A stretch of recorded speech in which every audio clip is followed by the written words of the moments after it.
اچانک مسکرائے، ذہن فرمایا یہاں تک کہ آپ کے اطراف کے دندان مبارک نظر آئے۔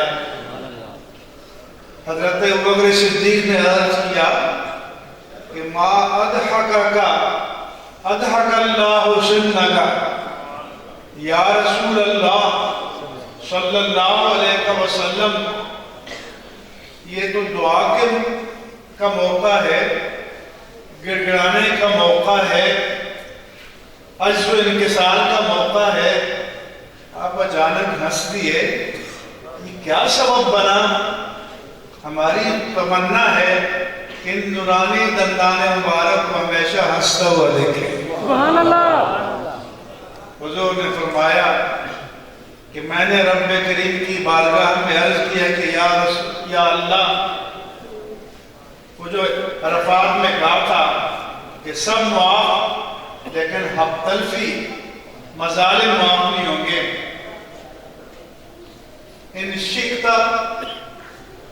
عفوت الظالم وآت المظلوم، کہ اللہ تو رحیم ہے، تو کریم ہے، تو چاہے تو مظلوم کو بھی نواز دے، ظالم کی گردن بھی آزاد ہو جائے۔ مثلا کسی نے میری گردن پکڑی ہوئی ہے، آپ میں سے کسی کی پکڑی ہوئی ہے، اگر اللہ فرمائے کہ میاں اس کی گردن چاہیے یا سامنے جنت چاہیے، تو کہ میں اس گردن کو پکڑ کے کیا کروں گا؟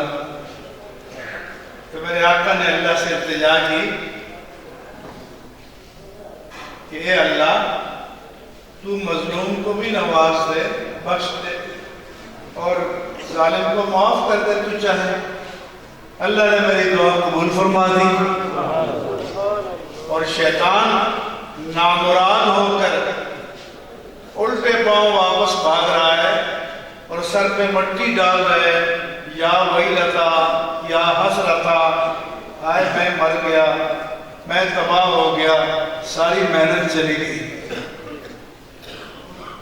یہ شان ہے اللہ کے پیارے حبیب کی، ایک ایک ادا، ایک ایک کلمہ۔ آپ کہیں گے کہ چلو پہلے تو نہیں تھا، آج کل تو ویڈیو بن جاتا ہے، مگر یہ بھی تو دیکھتے ہیں کہ ویڈیو میں فوٹو شاپ ہو جاتا ہے، اس کو بولتے ہوئے دکھایا جاتا ہے لیکن منہ میں الفاظ اور ڈال دیے جاتے ہیں، تو اس میں 2 نمبری اور 10 نمبری ہو جاتی ہے۔ لیکن میرے آقا کی جو سیرت محفوظ ہے، ایک ایک ادا، ایک ایک کلمہ، ایک ایک لفظ، تو یہ اس امت پر احسان ہے صحابہ کرام کا۔ سبحان اللہ۔ تاجدار ختم نبوت، تاجدار ختم نبوت، ایک بات یہ لاہور میں گورنر ہاؤس کے برابر میں گورنمنٹ نیشنل مینجمنٹ کالج ہے، تو کبھی وہاں میں بلاتے ہیں لیکچر ڈسکشن کے لیے، وہاں گریڈ 20 کا آفیسر ایلیویٹ ہوتے ہیں تو ٹریننگ ہوتی ہے۔ میں نے لیکچر دیا، سوال و جواب شروع ہوا، وہ اپنے آپ کو بڑے انٹلیکچوئل فلسفی دانا سمجھتے ہیں۔ ایک صاحب نے سوال کیا کہ مفتی صاحب، حدیث میں کوئی صحیح ہے، کوئی حسن ہے، کوئی ضعیف ہے، کوئی غریب ہے، ہمارے پاس ہے کہ اتھینٹک چیز قرآن ہے، بس قرآن پر کیوں نہ جمع ہو جائے؟ میں نے کہا آپ کی بات میں اپیل تو بہت ہے، سیدھی دماغ سے ٹکراتی ہے، مگر میرا آپ سے سوال ہے کہ آپ کو کیسے پتا چلا کہ یہ قرآن اللہ کا کلام ہے؟ سبحان اللہ۔ کہ آج کی رات آپ کے پاس کوئی فرشتہ آیا تھا کیا صبح اٹھے تھے تو آپ کے سرانے کوئی قدرت کا نوشتہ لکھا ہوا تھا کہ یہ قرآن میرا کلام ہے؟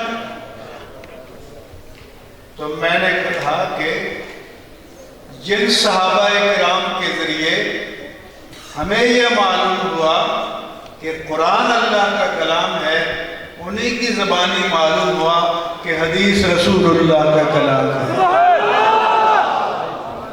اور اگر قرآن کے حدیث کے کلام رسول ہونے کے بارے میں ان کا قول معتبر نہیں ہے تو قرآن کے کلام اللہ ہونے کے بارے میں کیسے معتبر ہو جائے گا؟ اس لیے آج کا ایک فتنہ انکار حدیث ہے کہ قرآن کا رشتہ صاحب قرآن سے توڑ دیا جائے، اور سائنس اور ٹیکنالوجی کی کوئی بات آپ جاننا چاہیں گے تو آگے کی طرف دیکھیں گے، مگر دین کی بات جاننا چاہیں تو پیچھے کی طرف جانا پڑے گا۔ 1450 سال پیچھے جانا پڑے گا، کیونکہ سائنس کا تعلق عقل سے ہے اور دین کا تعلق نقل سے ہے۔ نقل سے مراد وہ نہیں جو طلباء کاپی کرتے ہیں ایگزامینیشن ہال میں، نقل سے مراد نریشن، ٹریڈیشن، روایت سن کر بیان کرنا، تو دین پیچھے سے آیا ہے۔ دین ذات پاک نبوت سے آیا ہے۔ اس لیے کانوکیشن آپ کی یونیورسٹیوں میں بھی ہوتا ہے، ڈگریاں دی جاتی ہیں اور ہمارے یہاں بھی سندیں دی جاتی ہیں، مگر دونوں میں فرق ہے۔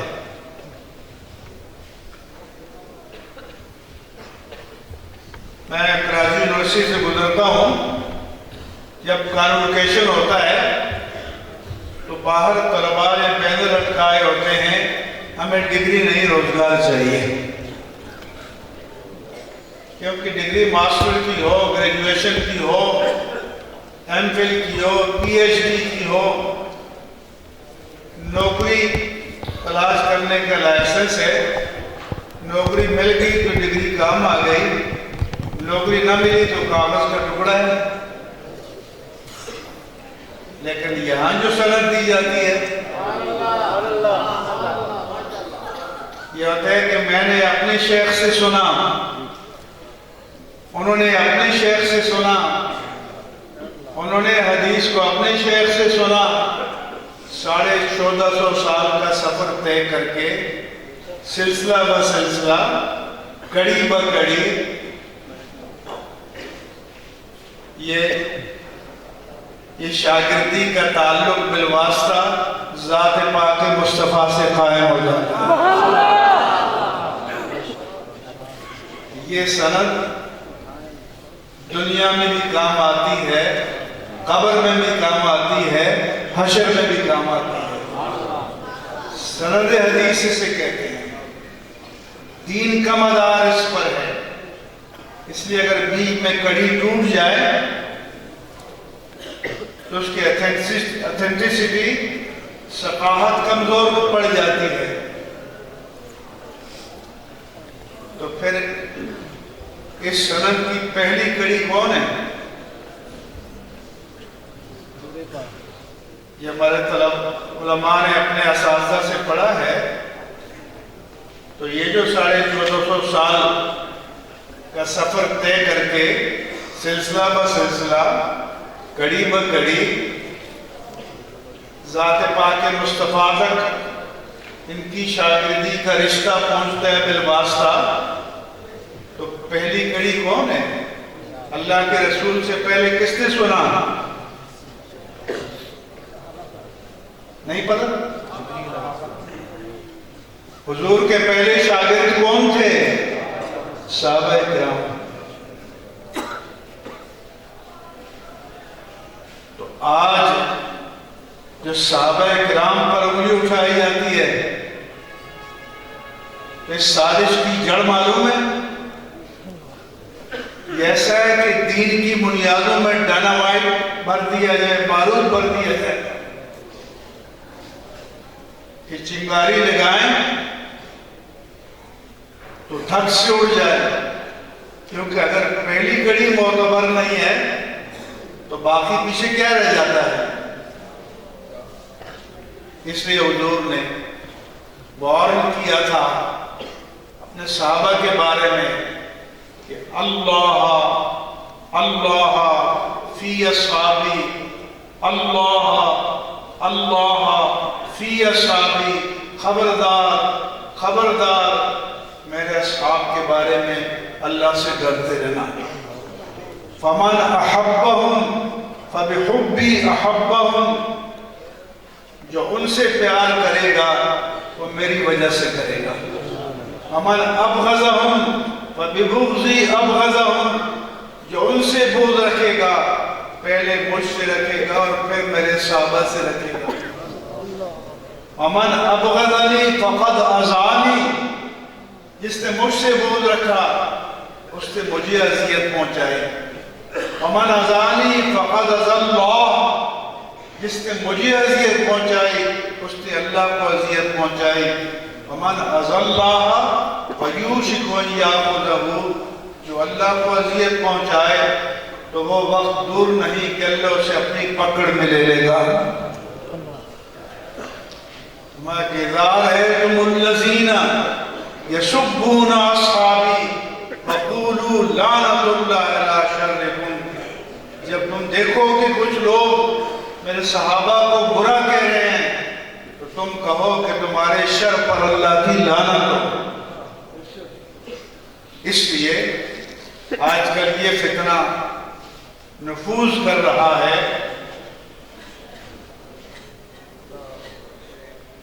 تو عزیزان گرامی، صحابیت وہ اعزاز ہے کہ جس نے ایمان کی حالت میں جسمانی آنکھوں سے اللہ کے رسول کا دیدار کیا اور ایمان پر اس کا خاتمہ ہوا، وہ صحابی ہے۔ یہ وہ اعزاز ہے کہ بڑے سے بڑا ولی، کئی ولی جمع ہو جائیں تو ایک صحابی کے مرتبے کو نہیں پا سکتے۔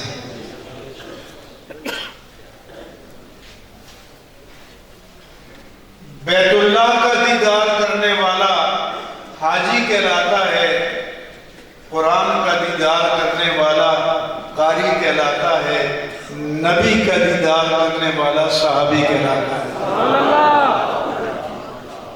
اس لیے اہل سنت و جماعت کو اس فتنے سے بچنا بھی ضروری ہے۔ اور یہ بھی بتا دوں کہ اہل بیت اطہار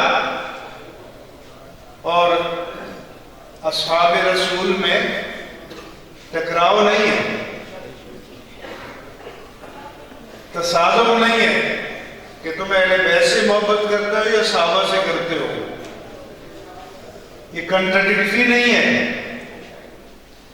لا یجتمع حب علی و بغض ابی بکر فی قلب واحد، کہ علی کی محبت اور ابو بکر کا بغض ایک دل میں جمع نہیں ہو سکتے۔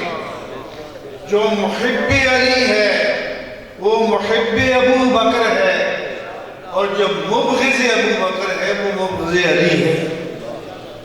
اس لیے ہم اہل بیت اطہار کی بھی تکریم کرتے ہیں، امہات المومنین کی بھی تکریم کرتے ہیں، اصحاب رسول کی بھی تکریم کرتے ہیں، اور حدود شرع میں رہتے ہوئے کوئی اہل بیت کی جتنے بھی تکریم کرے ہمارے لیے راحت کا باعث ہے، سرور کا باعث ہے، ہمارے ایمان کو جلا ملتی ہے، تقویت ملتی ہے، بشرطے کہ حدود شریعت کے اندر ہو۔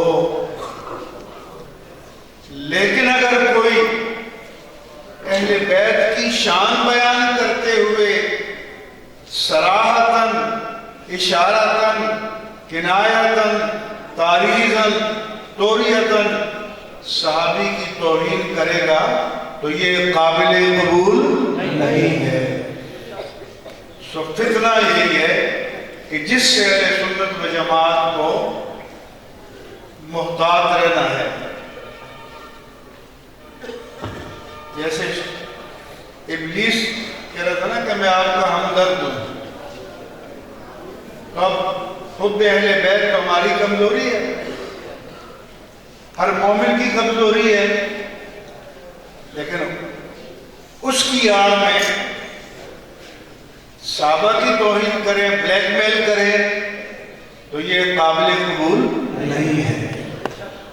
اس لیے اپنے عقائد کے تحفظ کے لیے، اپنے دین اور ایمان کے تحفظ کے لیے آپ کو ان مدارس سے اور اہل مدارس سے اور علماء کے ساتھ وابستہ رہنا ضروری ہے، ان کے ساتھ جڑا رہنا ضروری ہے، ورنہ یہ فتنوں کا دور ہے اور ہر طرف فتنے ہیں۔